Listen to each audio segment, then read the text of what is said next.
Hello, welcome to my channel. ഇന്നൊരു cool ഡ്രിങ്കുമായിട്ടാണ് വന്നിട്ടുള്ളത്. പെട്ടെന്ന് വീട്ടിലേക്ക് വിരുന്നുകാരൊക്കെ വരുമ്പോൾ എളുപ്പത്തിൽ തയ്യാറാക്കാൻ പറ്റിയ ഒരു ഡ്രിങ്കാണിത്.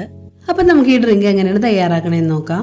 ചാനൽ സബ്സ്ക്രൈബ് ചെയ്യാത്തവരാണെങ്കിൽ ചെയ്യാൻ മറക്കല്ലേ. ഈ ഡ്രിങ്ക് തയ്യാറാക്കാനായിട്ട് ഞാനിവിടെ അത്യാവശ്യം വലിയൊരു നാരങ്ങ എടുത്തിട്ടുണ്ട്. പിന്നെ ഒരു കഷ്ണം ഇഞ്ചി, ഒരു ടീസ്പൂണോളം കസ്കസ് എടുത്തിട്ടുണ്ട്. ഇതൊരു ഗ്ലാസ് വെള്ളത്തിലിട്ടൊന്ന് കുതിർത്തെടുത്താണ്. പിന്നെ മധുരത്തിന് ആവശ്യമായ പഞ്ചസാര. ഇനി ഒരു ജ്യൂസ് ജാർ എടുക്കാം. ശേഷം അരിപ്പയിലൂടെ നാരങ്ങ പിഴിഞ്ഞൊഴിക്കാം.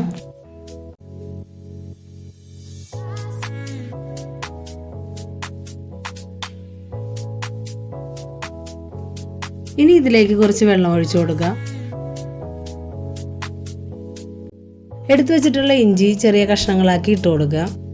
ഇനി മധുരത്തിന് ആവശ്യമായ പഞ്ചസാര ചേർക്കാം. ഞാനിവിടെ 4 ടേബിൾ സ്പൂൺ പഞ്ചസാരയാണ് ചേർത്തിട്ടുള്ളത്.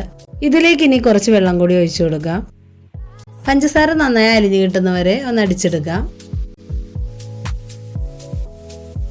അതിനുശേഷം ഒരു ജാറിലേക്ക് അരിച്ചൊഴിക്കാം. ഇതിലേക്ക് ഇനി തണുത്ത വെള്ളം ഒഴിച്ചു കൊടുക്കാം. ഞാനിവിടെ 2 ഗ്ലാസ്സിനുള്ള വെള്ളമാണ് ഒഴിച്ചിട്ടുള്ളത്.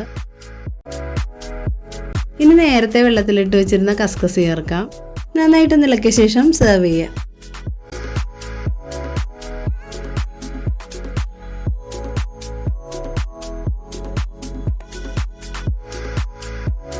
ഡ്രിങ്ക് ഒന്നുകൂടെ കൂളാവാനായിട്ട് 2-3 ഐസ് ഇടുന്നുണ്ട്. നമ്മുടെ ഡ്രിങ്കിന് അലങ്കാരപ്പണിയായിട്ട് 2 ലെമൺ സ്ലൈസ് വെച്ച് കൊടുക്കുന്നുണ്ട്. അപ്പോൾ ഇത്രയേ ഉള്ളൂ. എല്ലാവരും ട്രൈ ചെയ്യുമല്ലോ. വീഡിയോ ഇഷ്ടപ്പെട്ടാൽ ലൈക്ക് ചെയ്യാനും ഷെയർ ചെയ്യാനും നിങ്ങളുടെ അഭിപ്രായങ്ങൾ കമൻറ്റ് ചെയ്യാനും മറക്കരുതേ. അപ്പോൾ അടുത്തൊരു വീഡിയോയിൽ കാണാം. Thanks for watching.